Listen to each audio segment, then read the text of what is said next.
मुद्रा कोष international monetary fund, इसके बारे में हम डिस्कस करेंगे कि विश्व में आईएमएफ जो है इसकी स्थापना क्यों हुई थी, उसकी स्थापना के कौन कौन से उद्देश्य हैं, आईएमएफ के द्वारा कौन कौन से जो कार्य हैं वो किए जाते हैं, और आईएमएफ के द्वारा जो ऋण प्रदान किए जाते हैं वो एसडीआर के रूप में दिए जाते हैं। तो एसडीआर क्या होता है, इन सब के बारे में आज की इस वीडियो में हम डिस्कस करेंगे। सबसे पहले अगर हम इसकी स्थापना की बात करते हैं कि आखिर आईएमएफ की जो स्थापना है वो क्यों हुई थी, तो इसके लिए अगर हम देखते हैं कि 1920 से पहले विश्व में वस्तु एवं सेवाओं का अंतर्राष्ट्रीय स्तर पर लेन देन करने के लिए स्वर्ण मान प्रणाली कार्यरत थी। ठीक है, मतलब जो भी लेन देन किया जाता था उसके लिए स्वर्ण मान प्रणाली में क्या होता था कि प्रत्येक देश में जो अलग अलग मुद्रा लेन देन करने के लिए प्रयोग की जाती हैं, तो उन सभी देशों की मुद्राओं का मूल्य सोने के रूप में परिभाषित किया गया था। उसको हम कहते हैं स्वर्ण मान प्रणाली। ठीक है, जो विश्व में 1920 से पहले देखने को मिलती हैं। लेकिन 1920 के बाद में क्या हुआ था कि ये जो स्वर्ण मान प्रणाली है उसको बंद कर दिया गया था, और इसके बंद होने से अंतरराष्ट्रीय व्यापार और उसका भुगतान करने में बहुत सारी समस्याएं उत्पन्न हो गई थी। उसके बाद में जब विश्व में द्वितीय विश्व युद्ध हुआ था, तो द्वितीय विश्व युद्ध होने से भी अंतरराष्ट्रीय व्यापार में बहुत ज़्यादा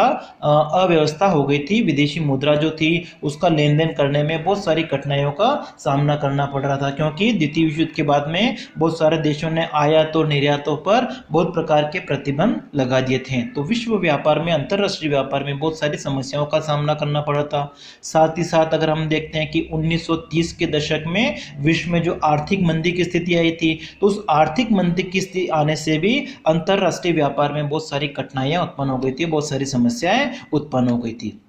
अब विभिन्न देशों के सामने इस प्रकार की समस्याएं जब उत्पन्न हो गई थी, तो सब देशों ने ये सोचना प्रारंभ कर दिया कि आखिर हम एक ऐसा कोई पारस्परिक समझौता करें बहुत सारे देश मिलकर, जिससे अंतर्राष्ट्रीय स्तर पर मौद्रिक सहयोग की स्थापना हो जाए। मतलब एक ऐसी मुद्रा प्रणाली खोज ली जाए जिसके द्वारा अंतर्राष्ट्रीय स्तर पर जो विनिमय किया जा रहा है, जो लेन देन किया जा रहा है, वो आसानी से किया जा सके। तो इसी उद्देश्य को पूरा करने के लिए अमेरिका में एक स्थान है ब्रेटन वुड्स। ठीक है, न्यू हैम्पशायर ब्रेटन वुड्स स्थान है अमेरिका में। वहां पर विश्व के 44 देशों के प्रतिनिधियों ने एक सम्मेलन किया था जुलाई 1944 में। जुलाई 1944 में ब्रेटन वुड्स अमेरिका में 44 देशों के प्रतिनिधियों ने एक मीटिंग का आयोजन किया था, और उसमें उन्होंने विचार विमर्श करने के बाद में एक निष्कर्ष निकाला कि अंतरराष्ट्रीय स्तर पर व्यापार का जो भुगतान किया जाए उसको सरल बनाने के लिए एक कोष की स्थापना की जाए, और उस कोष को हम किस नाम से जानते हैं, अंतरराष्ट्रीय मुद्रा कोष। अब ये जो सम्मेलन हुआ था उससे दो संस्थाओं की स्थापना हुई थी। ब्रेटन वुड्स सम्मेलन से दो संस्थाओं की स्थापनाओं का मार्ग प्रशस्त हुआ था। पहली हमारी है अंतरराष्ट्रीय मुद्रा कोष। ठीक है, जिसका उद्देश्य क्या था, विभिन्न देशों का जो भुगतान संतुलन असंतुलन की स्थिति में है, बीओपी बैलेंस ऑफ पेमेंट, तो उस असंतुलन को दूर करने के लिए आईएमएफ की स्थापना की गई थी। बैलेंस ऑफ पेमेंट, भुगतान संतुलन की जो समस्या है उसको दूर करने के लिए आईएमएफ की स्थापना की गई थी। और दूसरा, जो विश्व युद्ध हुआ था, तो विश्व युद्ध होने से विभिन्न देशों की अर्थव्यवस्थाओं की हालत बहुत खराब हो गई थी। तो जो अविकसित देश थे, जो अल्प विकसित देश थे, तो उन्होंने उनका विकास करने के लिए पूंजी की आवश्यकता उनको महसूस हुई थी। तो दीर्घकालीन पूंजी की आवश्यकता की पूर्ति के लिए उनको एक संगठन की आवश्यकता थी, ठीक है, जो इसको पूरा कर सके। तो इसके लिए विश्व बैंक की स्थापना हुई। तो आज की इस वीडियो में हम केवल अंतरराष्ट्रीय मुद्रा कोष के बारे में ही डिस्कस करेंगे। नेक्स्ट वीडियो में हम पढ़ेंगे कि विश्व बैंक क्या है, उसके सहयोगी संगठन कौन कौन से, विश्व बैंक समूह हम जिसको कहते हैं, उसमें कौन कौन से संगठन आते हैं। तो सबसे पहले अंतरराष्ट्रीय मुद्रा कोष, इंटरनेशनल मॉनेटरी फंड। अब देखिए इसकी जो स्थापना है जुलाई 1944 में न्यू हैम्पशायर ब्रेटन वुड्स सम्मेलन जो हुआ था उसी के फलस्वरूप हुई थी। और कब हुई थी? 27 दिसंबर 1945 को। मतलब हम कह सकते हैं इसका जो उद्घाटन है, स्थापना है, विधिवत रूप से कब हुई थी? 27 दिसंबर 1945 को। और जब इसकी स्थापना हुई थी उस समय 29 देशों के प्रतिनिधियों ने इस पर हस्ताक्षर किए थे एग्रीमेंट के ऊपर। मतलब स्थापना के समय उसके सदस्य देश कितने थे? 29 कंट्रीज। ठीक है, 29 देश उस समय इसके सदस्य थे स्थापना के समय। और इसने जो कार्य करना प्रारंभ किया था वो कब से किया था? 1 मार्च 1947 को।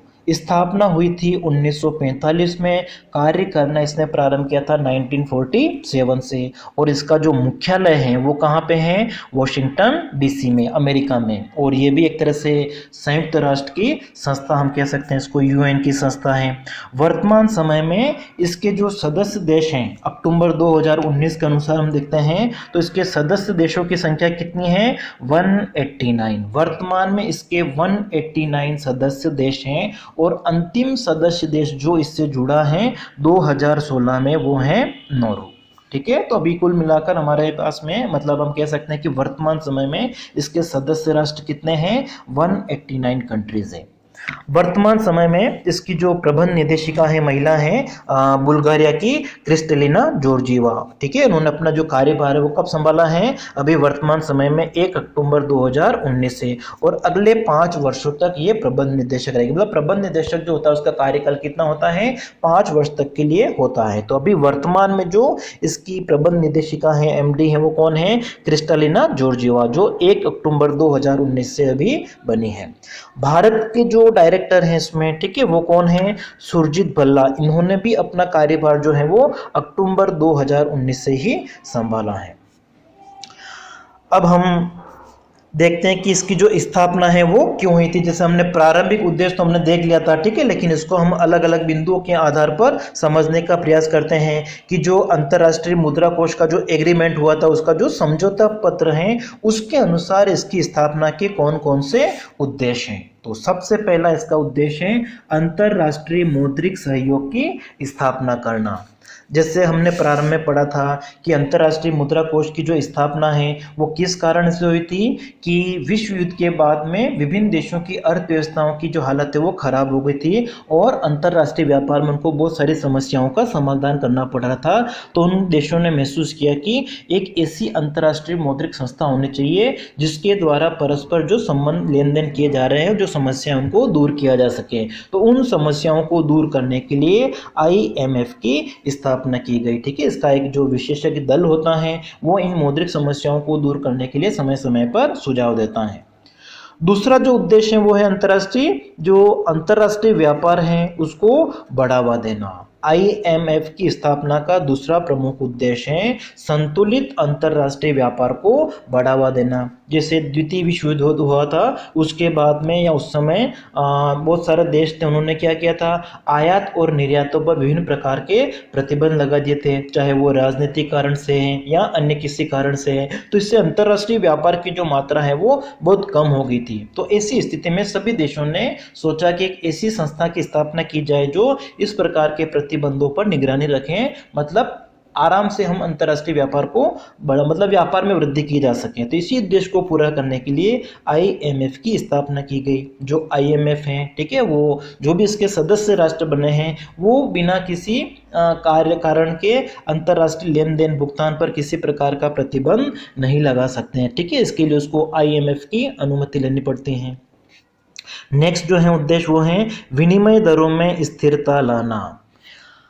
अब देखो, विनिमय दर का मतलब क्या होता है कि एक देश के द्वारा दूसरे देश की मुद्रा का, जो भी एक देश की मुद्रा की 1 इकाई के बदले में दूसरे देश की मुद्रा की कितनी इकाइयों का लेन देन होता है उसको हम कहते हैं विनिमय दर कहते हैं। तो IMF का जो उद्देश्य है वो ये भी है कि जो भी इसके सदस्य राष्ट्र हैं उनकी विनिमय दर एक तरह से स्थिर रहे। 1970 से पहले अगर हम देखते हैं तो प्रत्येक देश की मुद्रा का जो मूल्य था या एक स्थिर विनिमय दर प्रणाली पाई जाती थी, लेकिन 1970 के बाद बाद में स्थिर विनिमय दर प्रणाली जो है वो बंद हो गई थी और सभी देशों के द्वारा जो स्वतंत्र विनिमय दर प्रणाली है जिसमें मांग और पूर्ति की शक्तियों के आधार पर विनिमय दर का निर्धारण होता है। तो जब विनिमय दर में कमी या वृद्धि होने लगती है तो इसके बहुत सारे नुकसान होते हैं। तो ऐसी स्थिति को दूर करने के लिए IMF जो है प्रयास करता है तो विनिमय दर जो है वो एक तरह से स्थिर बनी रहे, ठीक है।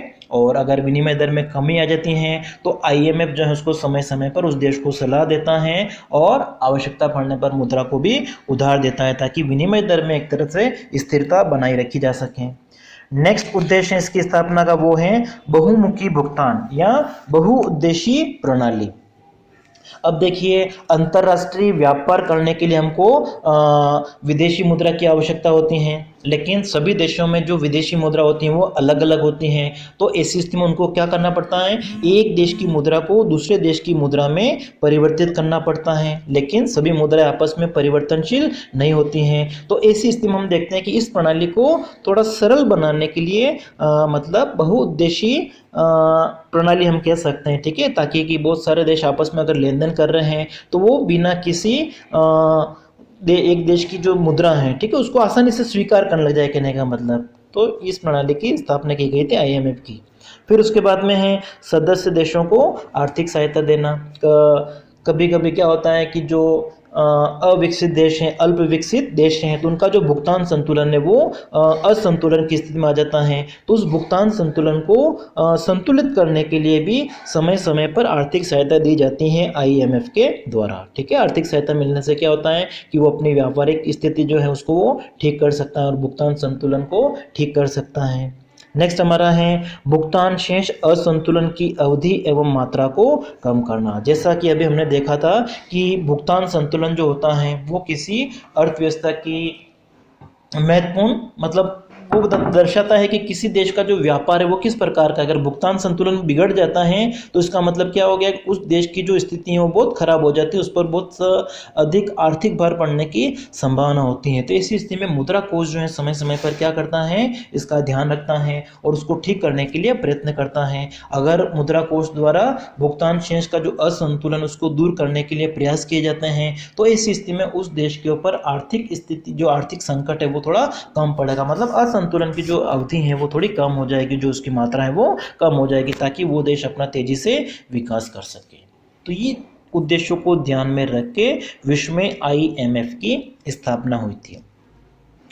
नेक्स्ट टॉपिक हमारा है कि मुद्रा कोष का ढांचा एवं प्रबंधन।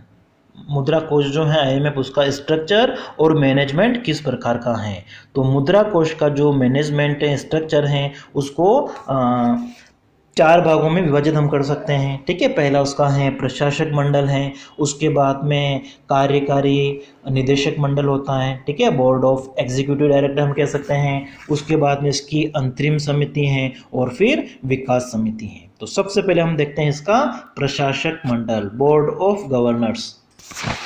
तो ये जो बोर्ड ऑफ गवर्नर है, प्रशासक मंडल हैं, उसको अंतर्राष्ट्रीय मुद्रा कोष की हम सर्वोच्च इकाई कह सकते हैं। सबसे ज़्यादा अधिकार जो होते हैं वो इसके पास होते हैं और इस मंडल में प्रत्येक देश का एक प्रशासक होता है, प्रत्येक देश का एक गवर्नर होता है और साथ में एक वैकल्पिक प्रशासक भी होता है। और इसका क्या काम होता है, इसका प्रमुख कार्य होता है जो IMF है, ठीक है, उनके जो भी नीतियाँ बनाई जाती हैं उन नीतियों का निर्धारण करना।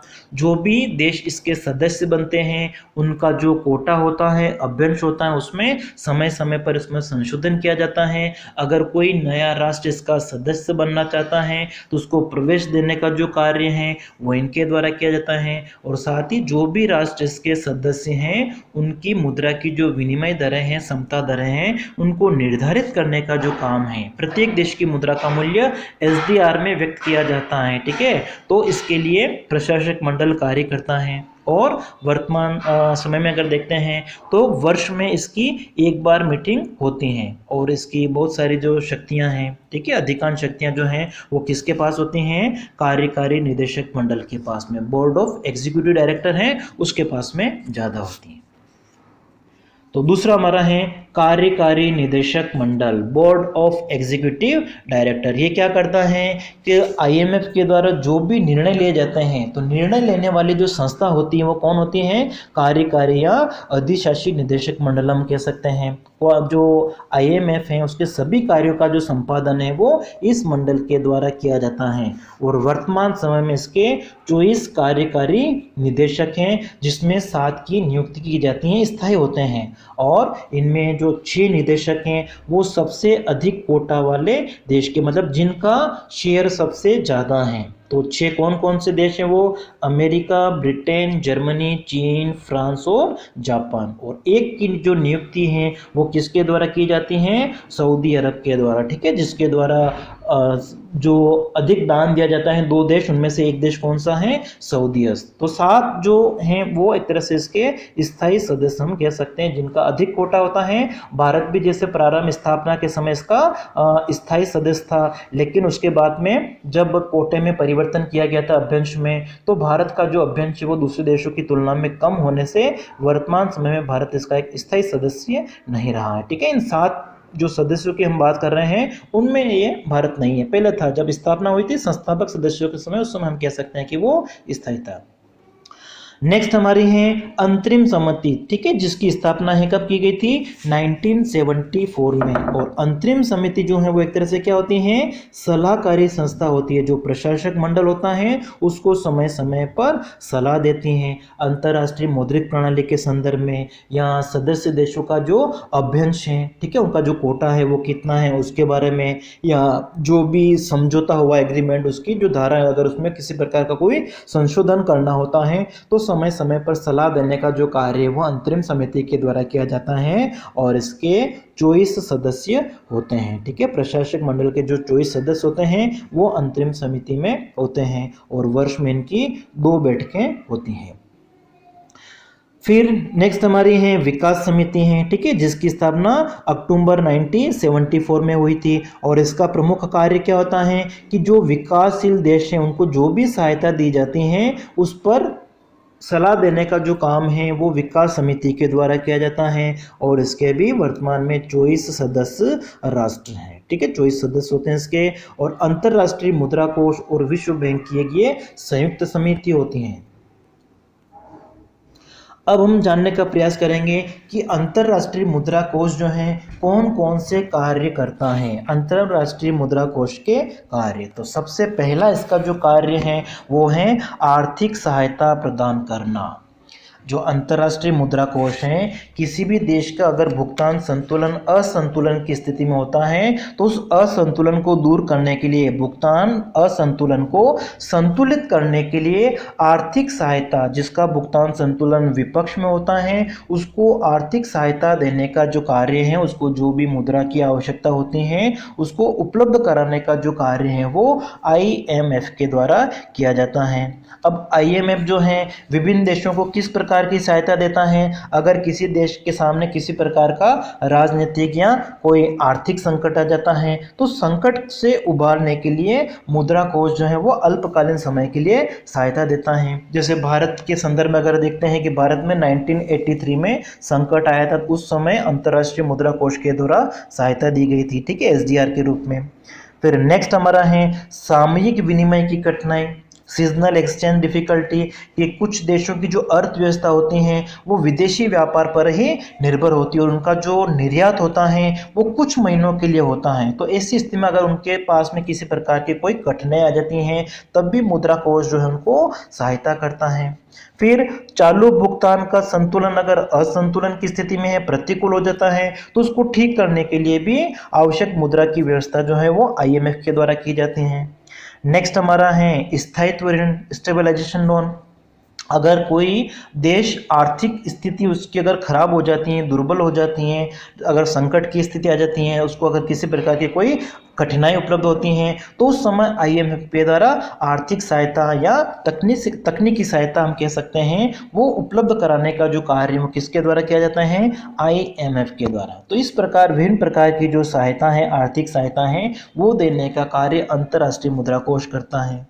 इसके अलावा जैसे और भी कार्य अंतर्राष्ट्रीय मुद्रा कोष के द्वारा किए जाते हैं, जैसे कार्यात्मक बजट है, ठीक है। अंतर्राष्ट्रीय मुद्रा कोष के द्वारा जो ऋण दिए जाते हैं वो ऋण किस रूप में दिए जाते हैं, या तो एसडीआर के रूप में होंगे या अन्य उसके जो सदस्य देश हैं उनकी मुद्राओं के रूप में, ठीक है, जिनका भुगतान संतुलन एक तरह से क्या होता है, अनुकूल होता है, पक्ष में होता है, उन देश की मुद्राओं के रूप में अन्य देशों को जिनका बीओपी बैलेंस ऑफ पेमेंट भुगतान संतुलन प्रतिकूल होता है या जिनको वित्तीय आवश्यकता होती है उनको ऋण जो उपलब्ध कराया जाएगा वो एसडीआर या अन्य विदेशी मुद्रा के रूप में, किस देश की मुद्रा के रूप में होगा, जिस देश का जो बैलेंस ऑफ पेमेंट है भुगतान संतुलन है और वो पक्ष की स्थिति में है, या जिनके पास में जो रिजर्व है गोल्ड, ठीक है, सोने के रूप में जो रिजर्व रखे जाते हैं, अगर अच्छी स्थिति में होता है तो उन देशों को कार्यात्मक बजट में शामिल किया जाता है, और जिन देशों को मुद्रा की आवश्यकता होती है, ऋण की आवश्यकता होती है, उनको भुगतान इन्हीं देशों की मुद्राओं के रूप में किया जा सकता है या एसडीआर के रूप में किया जाता है। फिर नेक्स्ट हमारा है दुर्लभ मुद्रा, हार्ड करेंसी।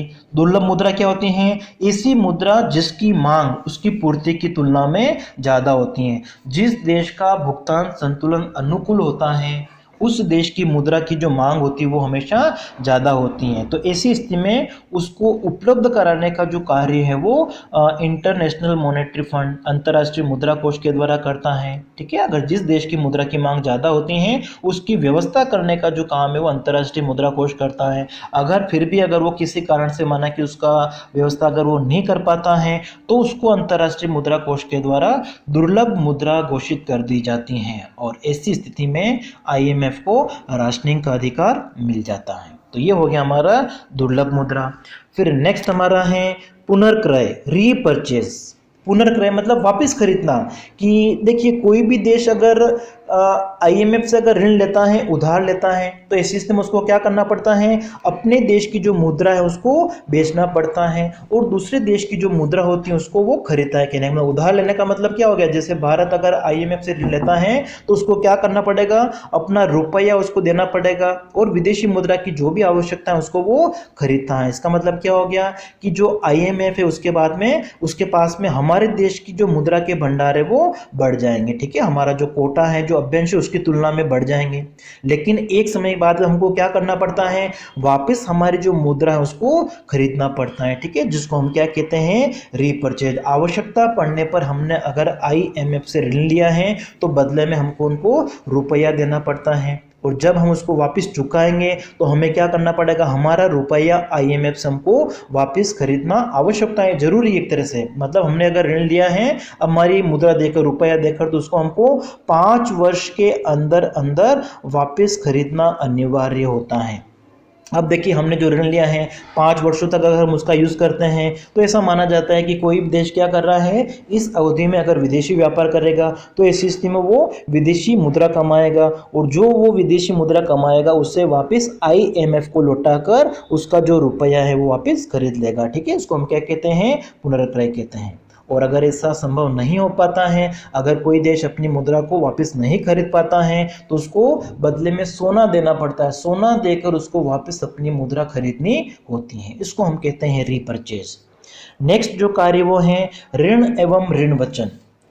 अगर किसी देश का भुगतान संतुलन अगर असंतुलन की स्थिति में है, प्रतिकूल है, तो उसको दूर करने के लिए IMF के द्वारा ऋण दिया जाता है, अल्पकालीन। और अल्पकालीन ऋण जो है वो 2 प्रकार से दे सकते हैं, या तो क्या हो सकता है कि जो भी उसके सदस्य देश हैं उसकी विदेशी मुद्रा को बेचा जाता है, या फिर आवश्यकता पड़ने पर विदेशी मुद्रा को बेचने का वचन दिया जाता है IMF के द्वारा। और सदस्य देशों को ये अधिकार दिया गया है कि किसी एक निश्चित अवधि में जब उनको विदेशी मुद्रा की आवश्यकता होती है तो अपनी इस आवश्यकता को IMF को बताकर वो विदेशी मुद्रा प्राप्त कर सकता है। लेकिन उसके लिए उसको पहले बताना पड़ता है कि हमको इतनी मुद्रा की आवश्यकता होगी इस समय के लिए।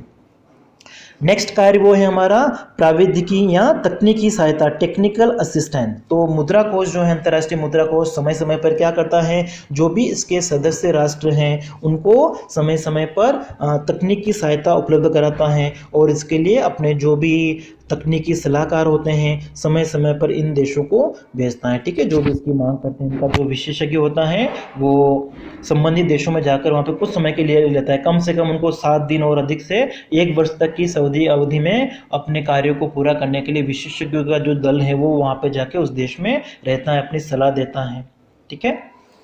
नेक्स्ट हमारा है प्रशिक्षण कार्यक्रम, ट्रेनिंग प्रोग्राम। जो अंतर्राष्ट्रीय मुद्रा कोष है समय समय पर इसके जो सदस्य देश हैं उनके प्रतिनिधियों को अगर ट्रेनिंग की आवश्यकता होती है तो उसकी भी ये व्यवस्था करता है। और प्रशिक्षण की जो अवधि होती है वो 6 महीने से लेकर 12 महीने तक की हो सकती हैं। और ये जो प्रशिक्षण दिया जाएगा वो उसके जो सदस्य राष्ट्र, उसके केंद्रीय बैंक और सरकार के जो उच्च अधिकारी हैं उन्हीं के लिए होता है। फिर उसके बाद में पर्यावरण के प्रति जागरूकता का जो कार्य है वो भी अंतर्राष्ट्रीय मुद्रा कोष के द्वारा किया जाता है। फिर अंतर्राष्ट्रीय मुद्रा कोष जो है वो विश्व बैंक से सहयोग स्थापित करके अपना कार्य करता है, ठीक है, ताकि एक ही कार्य के लिए दोनों के द्वारा सहायता प्रदान नहीं हो जाए, ठीक है, आपस में सामंजस्य बनाए रखने का कार्य करते हैं। फिर उसके बाद में संरचनात्मक समायोजन की जो सुविधा है वो भी प्रदान की जाती है। मतलब कोई अगर देश गरीब है, जिनकी आय का स्तर बहुत कम है, तो गरीब देशों को कम ब्याज दर पर भुगतान संतुलन को संतुलित करने के लिए भी इनको कम ब्याज दर पर ऋण की सुविधा उपलब्ध कराई जाती है, ठीक है। 1986 से ये सुविधा दी जा रही है और भारत को भी ये सुविधा की प्राप्ति हो रही है। उसके बाद में मुद्रा कोष जो है समय समय पर अपने प्रकाशित करता है, ठीक है, अपनी जो रिपोर्ट है, चाहे वो वार्षिक हो, मासिक है, त्रैमासिक है, साप्ताहिक है, इस प्रकार के जो प्रकाशन है वो इसके द्वारा प्रकाशित किए जाते हैं।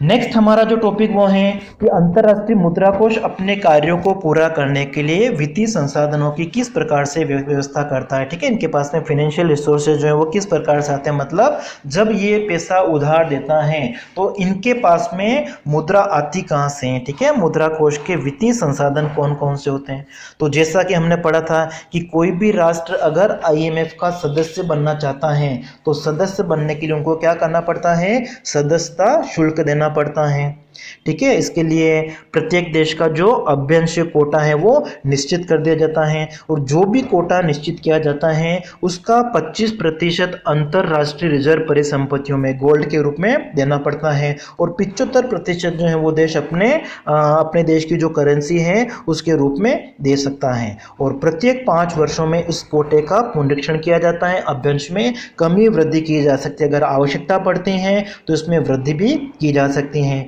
1970 से पहले अगर हम देखते हैं कि भारत इसका एक स्थायी सदस्य था, लेकिन बाद में जब इसके कोटे में अभ्यंश में वृद्धि की गई थी, प्रत्येक देश का जो अभ्यंश उसमें अगर वृद्धि कर दी गई थी तो दूसरे देशों का जो अभ्यंश का कोटा था वो बढ़ गया था और भारत का कम हो गया था, इसलिए भारत वर्तमान में इसका स्थायी सदस्य नहीं रहा है। तो इसका जो प्रत्येक 5 वर्षों में इसका कोटा जो इसमें चेंजेस किया, आवश्यकता होती है तभी चेंजेस किया जा सकता है। और इनको वित्तीय संसाधन कहाँ से उपलब्ध हो सकते हैं, IMF के पास में जो सदस्य देशों के जो स्वर्ण भंडार होते हैं, जो इनके पास में स्वर्ण के भंडार होते हैं, उसका वो सदस्य देशों को वो विक्रय करके भी अपना कोष बढ़ा सकता है और साथ ही साथ ये सहायता शुल्क भी लेता है। कभी कभी क्या होता है, कोई देश जैसे इससे ऋण लेता है, अगर IMF से ऋण लेता है तो जो ऋण लिया गया है उस देश के जो अभ्यंशीय कोटा है अगर उससे भी उसकी मात्रा अधिक हो जाती है तो उस पर भी एक तरह से क्या करता है, शुल्क लेने का काम करता है।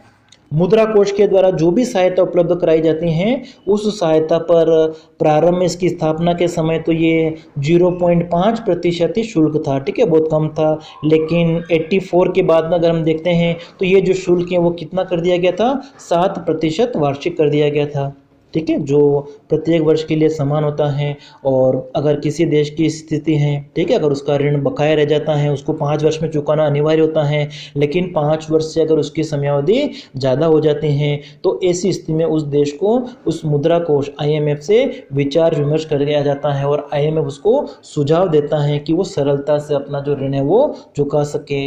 लेकिन अगर किसी कारण से फिर भी अगर वो अपना ऋण नहीं चुका पाता है तो मुद्रा कोष के द्वारा उसको अपनी मुद्रा का अवमूल्यन डीवैल्यूएशन करने का सुझाव दिया जाता है।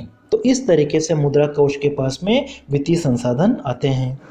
फिर लास्ट में हम देखते हैं कि जो अंतर्राष्ट्रीय मुद्रा कोष है इसके द्वारा जो ऋण दिए जाते हैं वो किस रूप में दिए जाते हैं, एसडीआर, और जो सदस्य देश हैं जिनका भुगतान संतुलन अनुकूल होता है उस देश की मुद्राओं के रूप में दिए जाते हैं। तो एसडीआर क्या होता है, ठीक है, विशेष आहरण अधिकार किसको कहा जाता है, एक तरह से हम कह सकते हैं कि विशेष आहरण अधिकार जो है वो अंतर्राष्ट्रीय स्तर पर लेन देन को सरल बनाने के लिए एक विनिमय दर हम कह सकते हैं, ठीक है, इसको हम कागजी सोना भी कह सकते हैं या इसको एक आरक्षित मुद्रा भी कह सकते हैं, जिसका इसके जो भी सदस्य देश हैं उसको आवंटन किया जाता है आईएमएफ के द्वारा, ताकि अंतर्राष्ट्रीय तरलता की जो समस्या है उसको हल किया जा सके। और जब इसकी स्थापना हुई थी उस समय एक एसडीआर का जो मूल्य है वो कितना परिभाषित किया गया था, 0.888671 ग्राम सोना के बराबर, और जो एक अमेरिकी डॉलर के बराबर होता था। 1973 से पहले जब अर्थव्यवस्था में स्थिर विनिमय दर प्रणाली थी उस समय ये विनिमय दर निर्धारित की गई थी, लेकिन 1973 के बाद में विनिमय दर जो थी वो किस प्रकार की थी, स्वतंत्र, ठीक है, स्वतंत्र। फ्लोटिंग एक्सचेंज रेट में क्या होता है कि विनिमय दर का जो निर्धारण है वो विदेशी मुद्रा की मांग और पूर्ति के अनुसार होता है। ऐसी स्थिति में इसमें कमी और वृद्धि, घट और बढ़ सकती हैं। और वर्तमान में प्रत्येक देश की मुद्रा का जो मूल्य है वो एसडीआर। तो यहाँ तक आपको समझ में आ गया होगा कि विशेष आहरण अधिकार, स्पेशल ड्रॉइंग राइट्स, एसडीआर का मतलब क्या हो गया कि विभिन्न देशों के द्वारा जो भी लेन देन किया जाता है आईएमएफ के माध्यम से वो एसडीआर के रूप में होता है। प्रारंभ में स्थापना के समय से लेकर 1973 तक प्रत्येक देश की मुद्रा का जो मूल्य है 1 एसडीआर इक्वल टू कितना था, मतलब सोने के रूप में या डॉलर के रूप में होता था। लेकिन 1973 के बाद में सभी देशों की मुद्राओं का जो मूल्य है वो केवल एसडीआर में ही होता था। मतलब स्थापना के समय तो जो अमेरिकी डॉलर और सोना है उस रूप में था, लेकिन 1973 के बाद में प्रत्येक देश की मुद्रा का मूल्य एसडीआर का जो निर्धारण, एसडीआर का जो मूल्य है वो 5 मुख्य मुद्राओं के द्वारा किया जाता है। अमेरिका का जो डॉलर है, जर्मन में मार्क, फ्रेंच फ्रैंक हैं, जापानी येन और ब्रिटिश पौंड, इन 5 मुद्राओं के आधार पर एसडीआर का जो मूल्य है वो निर्धारित होता है, ठीक है।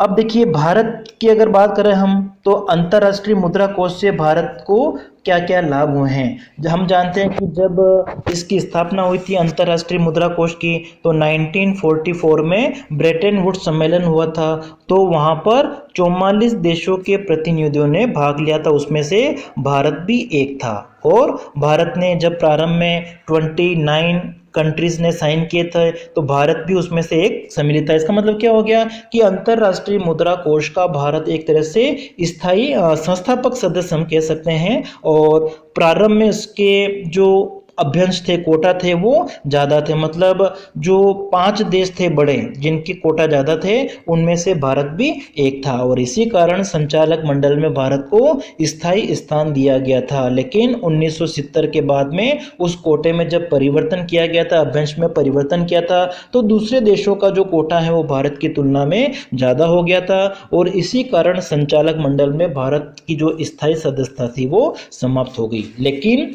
आईएमएफ का सदस्य बनने से भारत को बहुत सारे लाभ भी हुए हैं। अब कौन कौन से लाभ है वो हम थोड़ा सा देख लेते हैं कि आईएमएफ का सदस्य बनने से भारत विश्व बैंक का भी सदस्य बन गया, और विश्व बैंक के द्वारा जो विभिन्न प्रकार की परियोजनाओं के लिए ऋण दिए गए हैं उनमें भारत को बहुत हेल्प मिली है, ठीक है। इसका मतलब क्या हो गया कि विश्व बैंक की सदस्यता मिल गई। अंतर्राष्ट्रीय मुद्रा कोष का सदस्य बनने से भारत विश्व बैंक का भी सदस्य बन गया है। भारत के सामने बहुत सारे आर्थिक संकट की स्थिति आई थी, तो उस संकट के समय भी आईएमएफ के द्वारा सहायता की गई है, ठीक है। जैसे कि बहुत सारी परियोजनाएं हैं, जैसे 1965 में पाकिस्तान ने भारत के ऊपर आक्रमण किया था तो उसमें बहुत सारी आर्थिक कठिनाई उत्पन्न हो गई थी, तो उसको दूर करने के लिए भी आईएमएफ के द्वारा ऋण दिया गया था। उसके बाद में विभिन्न विशेषज्ञ हैं, उनका दल भी समय समय पर भारत को सलाह देता रहता है कि अगर भारत का भुगतान संतुलन असंतुलन की स्थिति में है तो उसको दूर करने के लिए भारत को आर्थिक सहायता के साथ साथ में अन्य प्रकार की जो सहायता है, विशेषज्ञ जो दल है वो सुझाव देने का भी कार्य करता है। फिर उसके बाद में जब भारत अंतर्राष्ट्रीय मुद्रा कोष और विश्व बैंक का सदस्य बन गया तो भारत का जो अंतर्राष्ट्रीय स्तर पर प्रभाव है, अंतर्राष्ट्रीय मंच पर भारत की जो बात है उसको अन्य देशों के द्वारा सुना जाने लगा, अन्य देश उसके ऊपर ध्यान देने लग गए थे। तो ये भी एक तरह से हम कह सकते हैं कि भारत को लाभ हुआ।